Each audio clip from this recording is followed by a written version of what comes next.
हथियार डालने यानी सरेंडर के बाद जनरल हडसन फौजी दस्ते के साथ 3 मुगल शहजादों मिर्जा मुगल, मिर्जा खिज़र सुल्तान और मिर्जा अबू बकर को लेकर लाल किले की तरफ चल पड़ा और दिल्ली गेट के पास पहुंचकर हडसन ने तीनों शहजादों को मार डाला।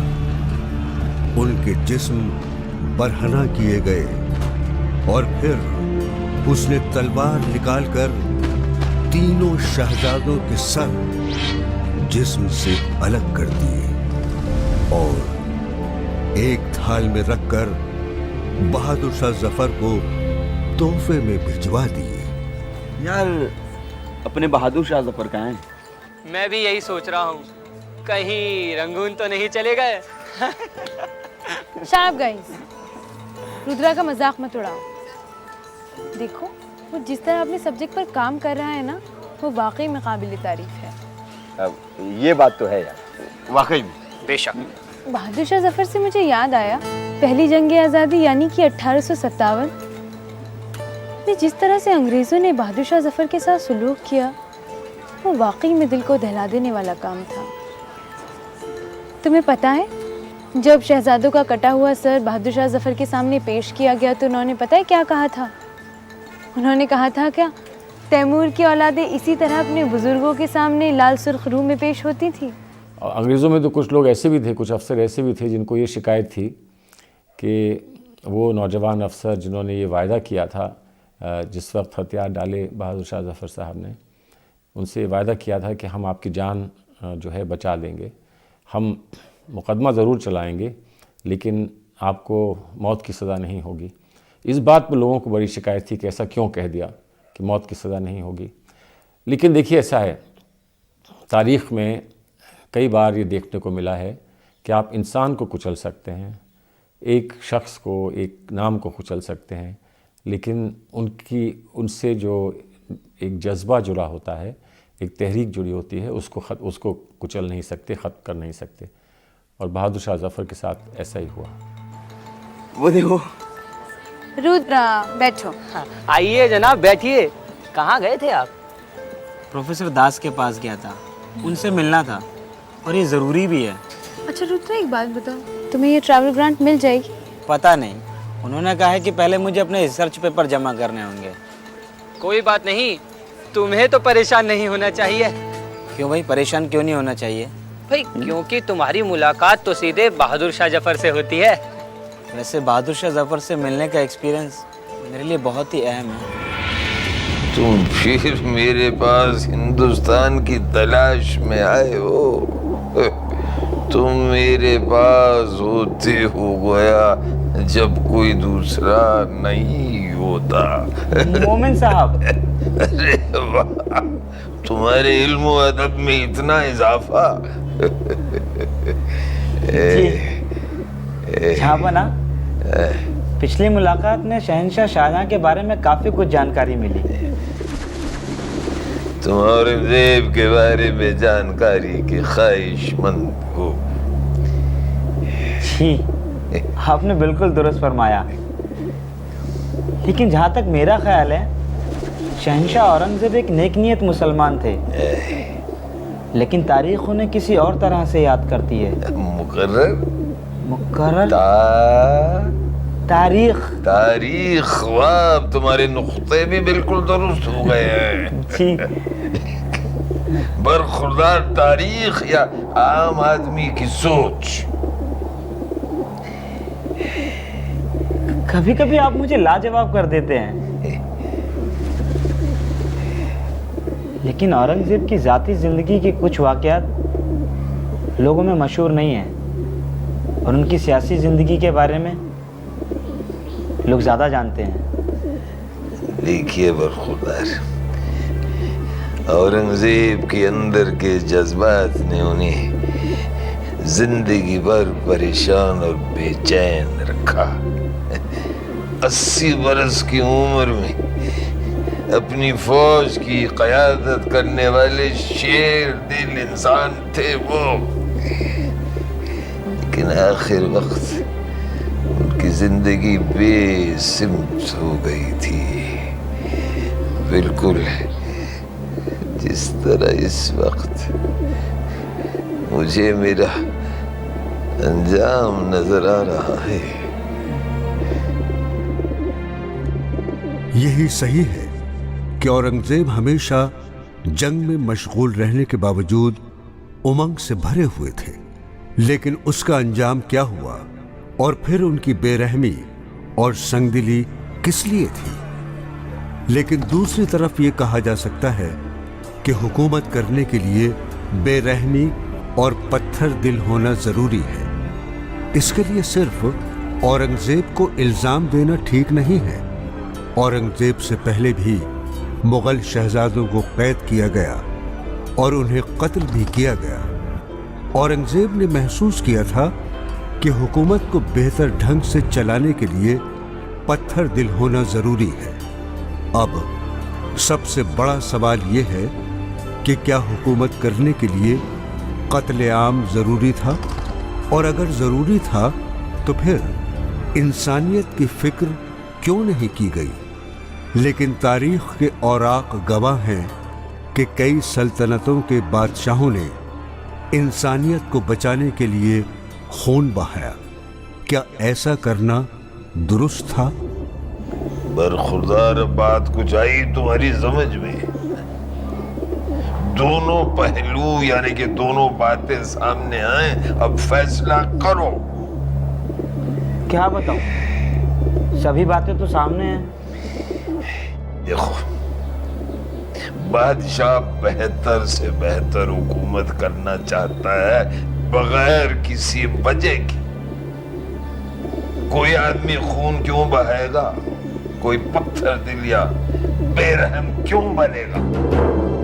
आलम पन्हा, आपकी सल्तनत काफी लंबी चौड़ी है, लेकिन समझदार लोगों का कहना है कि तूफान से पहले खामोशी छा जाती है। बड़ी सल्तनतों के खत्म होने की वजह आमतौर पर उनका गैर मामूली फैलाव भी होता है। मकसद की बात करो, हमारे पास वक्त बहुत कम है। आलम पन्हा, हिंदुस्तान के हिंदू मुगलों के वफादार और हामी रहे हैं। उनके पास इसकी वजह भी है, क्योंकि उनके हंगामे से पहले ही सल्तनत ने उन्हें हिफाजत और इस्तेहकाम बख्शा है। उनके मंदिर महज पूजा के मकामात नहीं हैं, बल्कि उनकी सदियों पुरानी तहजीब के मराकिज और सकाफत की अलामत है। तुम क्या समझते हो? हम इस बात से वाकिफ नहीं है। हिंदुओं ने शहंशाह अकबर के वारिसों से वफादार रहने की कस्में खाने के बावजूद उनके कब्र तक को तोड़ डाला। क्या ऐसे लोगों को मुआफ किया जा सकता है? आलम पन्हा, महज कुछ कम निगाह और छोटी सोच के लोग ही इस तरह सोच सकते हैं। हिंदुस्तान की सूफी रिवायत, मसलन चिश्तिया सिलसिला और भक्ति जैसी तहरीकें यहाँ की जिंदगी में फैसला कुन अहमियत की हामिल रही। आपके मेहरबान पुरखों ने सूफी रिवायत और भक्ति जैसी तहरीकों की हौसला अफजाई करके यहाँ के मुकामी हिंदू और मुसलमानों के मिले जुले मजहबी अनासिर को सामने लाया, जिसकी वजह से एक मिले जुले हिंदुस्तानी कौमियत का बेमिसाल नमूना वजूद में आया। हम उन लोगों में से हैं जो अपने मुल्क से मोहब्बत करते हैं, लेकिन कुछ छोटे लोग जब आस्तीनों में बुत छिपाकर समाजी मर्तबा हासिल करने की ख्वाहिश करते हैं तो हमें यह बताना पड़ता है कि हम भी ताकतवर हैं। हमें इस्लाम की तबलीग करनी चाहिए, मगर हिंदुओं के मंदिरों को भी आजाद रखना चाहिए ताकि वो वहां अपने मर्जी से इबादत कर सके। हमने ऐलान किया है कि बनारस में किसी भी ब्राह्मण को परेशान नहीं किया जाएगा। आलम पन्हा, मेरी आपसे गुजारिश है कि आप अजीम शहंशाह अकबर आजम के सुलह कुल के मसलक को तर्क ना फरमाएं। वक्त के साथ तरीकेकार तब्दील होता रहता है। अबुल मुजफ्फर, मोहिउद्दीन, मोहम्मद औरंगजेब, बहादुर आलमगिरी बादशाह, गाजी, अपने अहद के लिए मजहबी रंग और सियासी सकाफत खुद तय करेंगे। औरंगजेब के दौर में मुगल हुकूमत इस मुल्क के बड़े हिस्से में मौजूद थी। बिल्कुल सही फरमा रहे हैं आप। औरंगजेब ने मुगल हुकूमत को मजीद फैलाया। जिन इलाकों को फतेह किया उन पर खौफ और दहशत के साथ हुकूमत की। अब खौफ और दहशत फतेह के दो वफादार साथी हैं, लेकिन वो जल्द ही आदत में तब्दील हो जाती हैं। इसलिए कहा जाता था कि आम लोग औरंगजेब के चाहने वाले नहीं थे, बल्कि उनसे खौफजदा रहते थे। अब मुझे इस बात में सच्चाई नजर नहीं आती।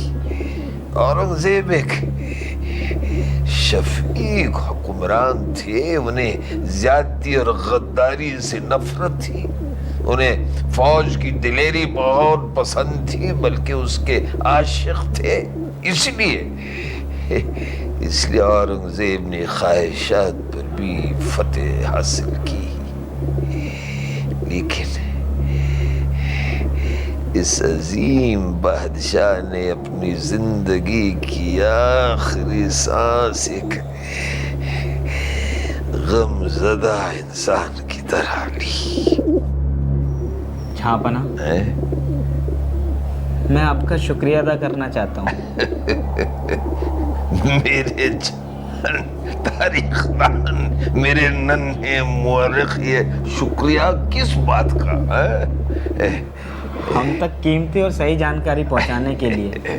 दरअसल हिंदुस्तान में लिखी गई मुगल तारीख के बड़े हिस्सों में कुछ चीजों की कमी की पहचान करना बहुत ही आसान काम है। बस इतना सा मसला है।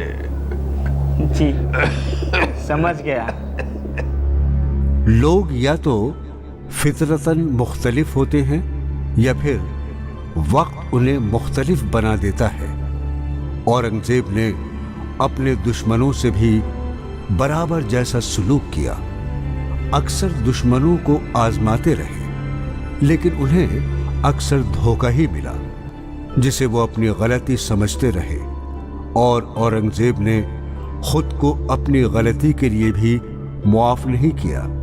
जब शिवाजी गफलत का फायदा उठाकर फलों की एक टोकरी में छुपकर फरार हो गए थे, तो उनका ताक़ुब नहीं किया गया, बल्कि उनको राजा बना दिया था, ताकि वो गोलकुंडा और बीजापुर के फर्मारवाओं से लोहा ले सके।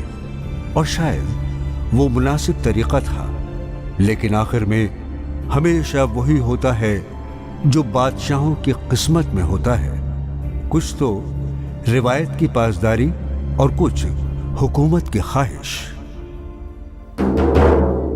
जय सिंह। ये वक्त भी बादशाहों और शहंशाहों की किस कदर कम इज्जत करता है। हमें ऐसा महसूस होता है जैसे हमारी ताजपोशी का भी बहुत कम वक्त गुजरा, जैसे ये कल ही की बात। हमने अपने जिंदगी के 25 बरस दरबार से दूर दक्कन बागियों का खात्मा करने में सर्फ कर। हमारे तमाम अच्छे और वफादार दोस्त इस दुनिया से कूच कर चुके हैं। आलमपना, आपने मुगल सल्तनत को इतना बड़ा कर दिया है जितना आपके पुरखों ने ख्वाब में भी नहीं सोचा होगा। लेकिन इसके लिए हमें क्या कीमत अदा करनी पड़ी, ये तो सिर्फ हम ही जानते। हमने अपने बूढ़े और कमजोर बाप को आगरे के किले में 8 बरस तक कैद रखा। अपना आपकी फकीर जैसी सादगी ने मुगल रवायत को एक अलग समझ दी है। कौन नहीं जानता कि आपने खुद को शहनशाह करार देते वक्त नुमाइशी चीजों पर न तो वक्त जाया किया और न दौलत, न सिक्के उछाले गए, न खुतबा पढ़ा गया। हमने अपने जिंदगी के 50 बरस अपने सामाने जंग और तलवार के साथ गुजार दिए। दारा को कत्ल करने वाले छोटे गुलामों ने क्या ये सोचा था कि वो ये कत्ल हमारी खुशी के लिए कर रहे हैं? सच तो ये है कि हम उनका कत्ल करना नहीं चाहते थे। हम तो सिर्फ अपने मासूम रियाया को गुमराह करने वाले लादिनियत के नासुर का खात्मा करना चाहते थे। आपने एक भूले बिसरे वाकये की याद दिला दी जहां पना। आपकी रियाया इस बात से बखूबी वाकिफ थी कि आप अपने वालिद और भाई के प्रति नर्म लहजा रखते थे। यकीनन अब भी कुछ लोग ऐसे होंगे जो ये सोचते होंगे कि आपको गुमराह किया गया था, लेकिन उनकी तादाद बहुत कम और मामूली है। तुम्हारा मतलब यह है कि हमने अपने भाइयों को गुमराह किया? वाह, क्या जरूरतमंदी है। लोग तो कहते हैं कि दारा शिकोह का नजरिया ये था कि वेदों और पुराणों की तालीम कुरान पाक की तालीम से बहुत मिलती जुलती है। इस्लाम में रूह का तसव्वुर हिंदुस्तानी फलसफे में मौजूद आत्मा से मुख्तलिफ नहीं है। आपके अजीम पुरखे शहनशाह अकबर का नजरिया भी यही था। बस बहुत हो चुका। आखिर तुम्हें ये बेवकूफ की बातें क्यों रटे जा रहे हो? क्या तुम्हें किसी ने कुछ पढ़ाया? नहीं जहां बना, मुझे किसी ने कुछ सिखाया पढ़ाया नहीं है। मैं तो ये हिम्मत सिर्फ इसलिए कर रहा हूं कि आप मुझे अपनी गुफ्तगू में शरीक करते हैं। हम तुम्हें अपनी गुफ्तगू में शरीक ही नहीं बल्कि तुम्हारी बेहद इज्जत भी करते हैं। तुमने अब से 25 बरस कब हमारी मदद की। क्या हमारी ये दोस्ती हमारे अकायद की आफाकियत का सबूत नहीं है? फिर भी हम दोनों हकीकी भाइयों की तरह हैं। दक्कन में हिंदुस्तान के इंतहाई जरखीजे खिते पर तुम्हारे हुकूमत है। आलमपना, आपकी बड़ी इनायत है कि आपने मुझे इज्जत बख्शी, लेकिन मुझे गलत न समझा जाए अगर मैं ये कहूं मेवाड़ को फतेह करके आपने अपनी मुश्किलों में इजाफा ही किया है। राणा के लोग पहाड़ों में छिपे रहने के कारण आज भी हम पे हमले जारी रखे हुए हैं। मेरे जवान तारीखदान, औरंगजेब ने सिर्फ हुकूमत को फैलाया नहीं, उन्हें अवाम की सहूलियात का भी ख्याल था।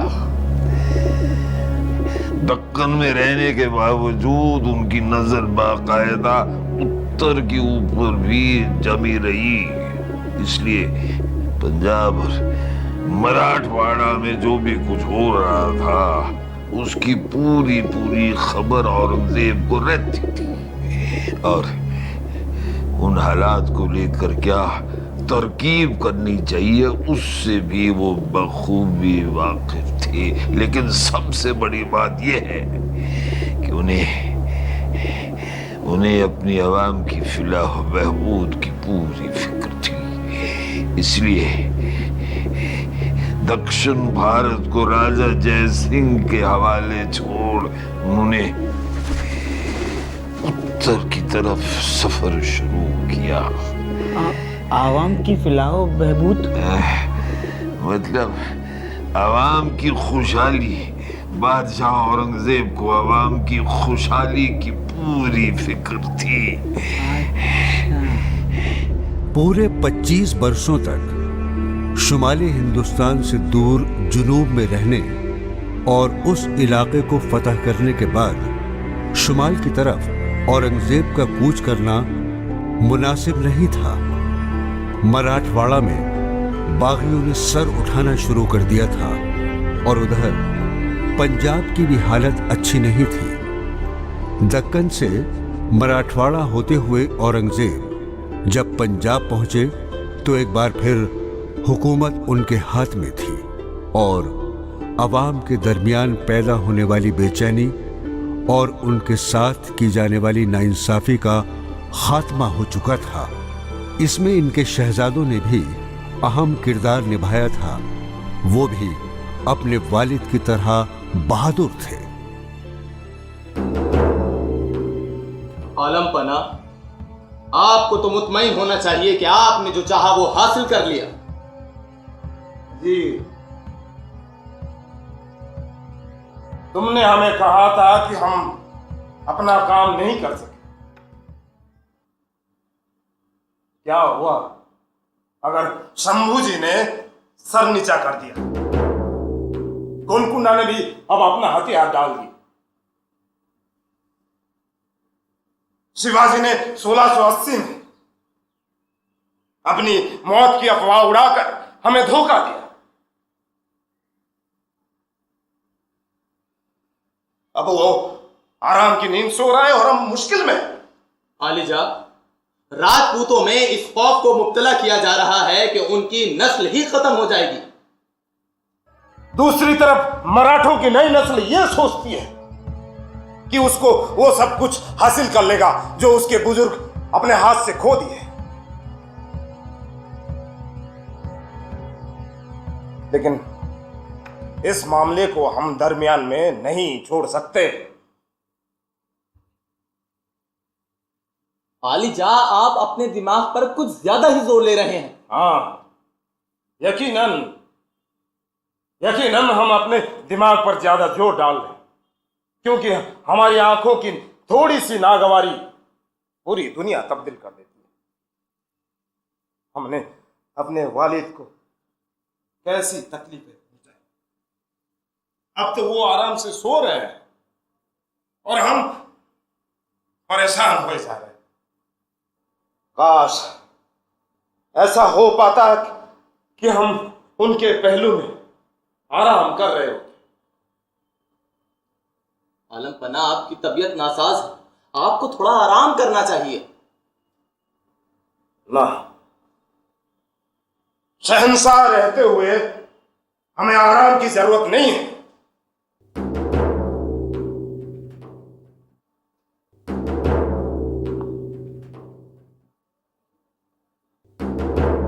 ये एक शहंशाह की जिम्मेदारी है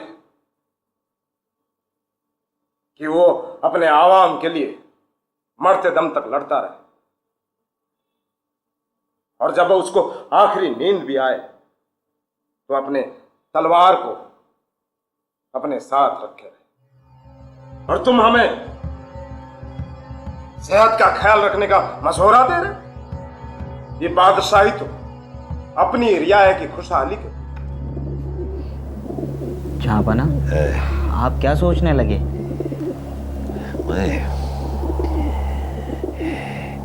मैं बादशाह औरंगजेब के बारे में सोच रहा था। मैं तुम्हें समझा चुका हूं कि तारीख दान जिस हिसाब से तारीख लिखते हैं, तारीख उसी हिसाब से पढ़ी भी जाती है। हाँ, ये तो आपने बिल्कुल दुरुस्त फरमाया।